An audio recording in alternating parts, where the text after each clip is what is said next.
ये कहानी real life inspiration के तौर पर है जो आपको दिल को छू लेगी। इसका ओपनिंग सीन ही काफ़ी इम्पैक्टफुल है। बार में 3 लोगों को बातें करते हुए दिखाया जाता। एक अनसीन कपल इन तीनों के रिलेशनशिप को डिस्कस करते। यहीं से स्टोरी स्टार्ट होता। 24 साल पहले 2 बच्चे स्कूल से अपने घर आ रहे होते।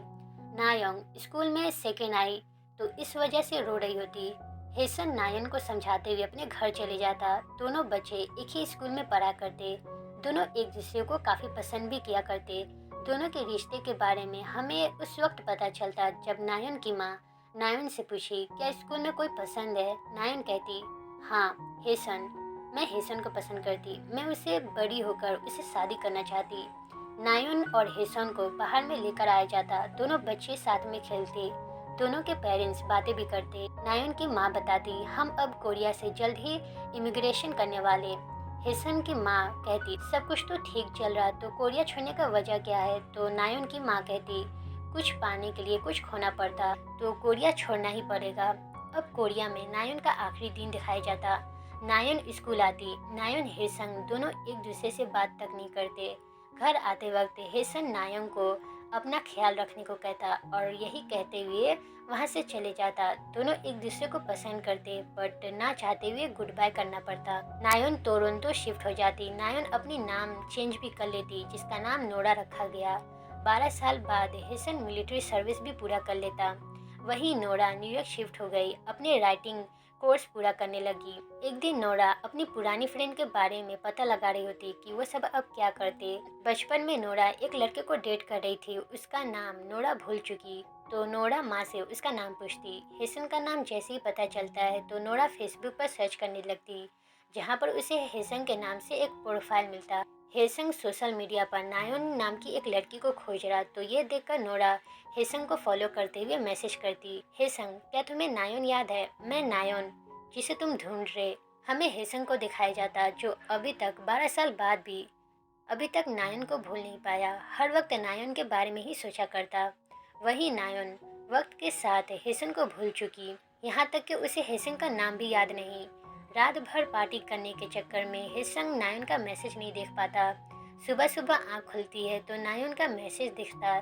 हेसन खुश हो जाता कि जिसे वो खोज रहा था वो फाइनली मिल गई। तो यहीं से दोनों बातें करना स्टार्ट करते। काफ़ी साल बाद एक दूसरे को देखे। ये थोड़ा ऑकवर्डली था बट दोनों एक दूसरे को देखकर काफ़ी खुश होते। दोनों हमेशा बात किया करते। दोनों की नज़दीकियाँ बढ़ने लगी बट दूरी के वजह से, टाइम डिफरेंट होने की वजह से ढंग से बात नहीं हो पाती। वक्त के साथ साथ दोनों एक दूसरे को मिस करने लगते। एक दूसरे की कमी खलने लगती। एक दिन नोरा कहती, हम दोनों का बात कम करना चाहिए क्योंकि मैं अपनी राइटिंग कोर्स पर ध्यान नहीं दे पा रही। दोनों बातचीत करते हुए कुछ दिनों के लिए बात ना करने का फैसला करते। अब दोनों बात करना भी बंद कर देते। समय के साथ साथ दोनों मिस करने लगते। अब नायन राइटर्स रिट्रीट में चले गई। वहीं हेसन स्टडी के लिए चाइना चले गया। वहीं राइटर्स रिट्रीट में नायन की मुलाकात ऑथर नाम के एक लड़के से होती। ये दोनों के रिश्ते डेवलप होने लगते।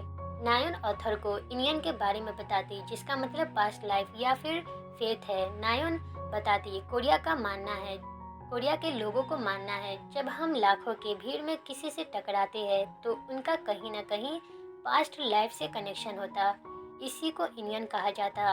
और आज नायन की मुलाकात ऑथर से हुई जिसका मतलब है कि ऑथर और नायन इन दोनों का कनेक्शन पास्ट लाइफ से है और अब दोनों अपनी जिंदगी एक साथ बिताने का भी सोचने लगते।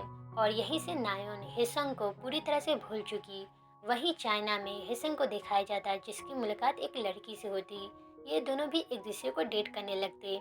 फिर से कहानी 12 साल बाद में शिफ्ट होती जहाँ पर नायन ऑथर से शादी कर चुकी। शादी का 7 साल हो चुका। शादी के बाद दोनों न्यूयॉर्क में शिफ्ट हो गई। दोनों अपने पर्सनल और प्रोफेशनल लाइफ में सक्सेस है। नायन जो प्ले राइटर बन चुकी और ऑथर की बात है तो वो राइटर बन चुका। दोनों खुश होते। वहीं कोरिया में हेसन को दिखाया जाता जो ऑर्डिनरी जॉब करता और वेल सेटल हो चुका। हेसन अपने दोस्तों को बताता कि कुछ दिनों के लिए अमेरिका जा रहा।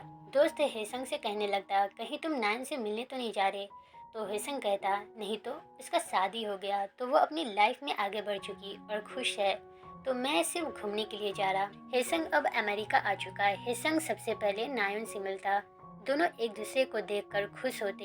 दोनों की खुशी का ठिकाना ठिकाना नहीं रहता। बातचीत में नायन अपने हस्बैंड के बारे में बहुत कुछ कहने लगती। नायन बातों बातों में हेसंग से पूछती, तुम्हारा क्या, तुम कब शादी करने वाले? तो हेसंग कहने लगता, मेरा भी कमाई ज़्यादा नहीं और गर्लफ्रेंड से ब्रेकअप भी हो गया, तो अभी तक तो कुछ नहीं सोचे। नायन पूछने लगती, तुम 12 साल पहले मुझे क्यों ढूंढ रहे थे? तो हेसंग कहता, पता नहीं, मैं बस तुमसे मिलना चाहता था क्योंकि तुम अचानक से मुझे छोड़कर चली गई, तो बस मिलना चाहता। दोनों में बहुत सी बातें होती और अपनी पुरानी बातें याद किया करते। नायन जब घर आती है तो ऑथर से हेसंग के बारे में बात करने लगती। बातों बातें में ऑथर पूछता, क्या तुम अब भी हेसंग को पसंद किया करती?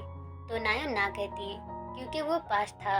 अब जो है वो सिर्फ ऑथर हेसंग से आमने सामने और मिली थोड़ा अजीब था, तो बस इमोशनली अटैच हूँ। दोनों के बीच हेसंग को लेकर बहुत सी बातें होती, जिसमें नायन ऑथर से पूछती, मैं हेसंग से मिली तो क्या तुम्हें बुरा नहीं लगा? तो ऑथर ना कहता क्योंकि हेसंग बड़े दूर से नायन से मिलने के लिए आया, तो ना मिलने देना ये सही नहीं। दोनों के बीच में बहुत अंडरस्टैंडिंग होती, बट कहीं ना कहीं ऑथर को नायन को खो देने का डर सताने लगता क्योंकि हेसंग नायन को वो प्यार है जिससे वो बचपन में तो मिली, बट बड़े होने के बाद ना मिलते हुए दोनों एक दूसरे को मिस किए, दोनों एक दूसरे को पसंद किए। तो इस तरह का प्यार कहीं ना कहीं लोगों के अंदर जिंदा रहती। इसे लेकर अथर परेशान होने लगता, बट इसके बावजूद भी दोनों कपल के बीच में अंडरस्टैंडिंग होती और अंडरस्टैंडिंग होने की वजह से रिश्ते पर शक हावी नहीं होता। इसके बाद हेसंग का यूएसए में आखिरी दिन होता। दोनों फिर से मिलते, कई जगह घूमने के लिए जाते। फाइनली हेसंग अथर से मिलता। तीनों बार में आते। ये वही सीन है जो हम स्टार्टिंग में देखे थे। तीनों के बीच में पुरानी बातें चलती। हेसंग अपने बारे में बताता तो अथर अपने बारे में बात करता। हेसंग और नायन दोनों आपस में बात करने लगते। वहीं अथर अपने आप को अकेला फील करने लगता। नायन और हेसंग यूनियन के बारे में यानी कि पास्ट लाइफ के बारे में बात करता। दोनों एक दूसरे से यही बात करते कि दोनों का जरूर पास्ट लाइफ में कुछ ना कुछ कनेक्शन रहा होगा, क्या रिश्ता है इस बारे में गेस कर बट क्या रिश्ता है इस बारे में दोनों अपने अपने तरीके से गेस करने लगते और अभी प्रेजेंट में दोनों के लाइफ जैसा है वैसा ही एक्सेप्ट करते क्योंकि नायन नॉर्मली तरीके से अपनी ज़िंदगी में आगे बढ़ चुकी। वही हेसंग अपने अपने सच को एक्सेप्ट ना कर पाया। नायन उसकी लाइफ से बहुत पहले ही चले गई थी, तो वापस आने का कोई चांस नहीं। बस हेसंग एक्सेप्ट नहीं कर पाया और आज दोनों एक दूसरे से मिलकर अपने दिल की बातें करते हुए अपने अपने सिचुएशन को समझता।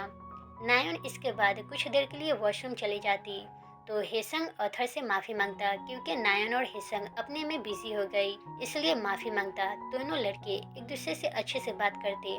इसके बाद हेसंग का कोरिया जाने का टाइमिंग आ जाता, तो नायन हेसंग को बाहर तक छोड़ने के लिए आती। यहाँ पर दोनों एक दूसरे को बिना कुछ बोले एक दूसरे के आंखों में देखने लगते।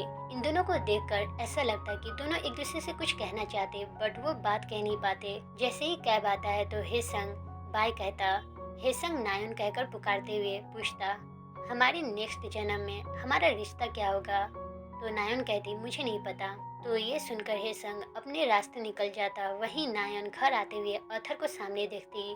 नायन ऑथर को पकड़कर रोने लगती, जैसे कि नायन वो चीज को खो दी जो नहीं खोना चाहती। लेकिन हर किसी का फर्स्ट लव कभी पूरा नहीं होता।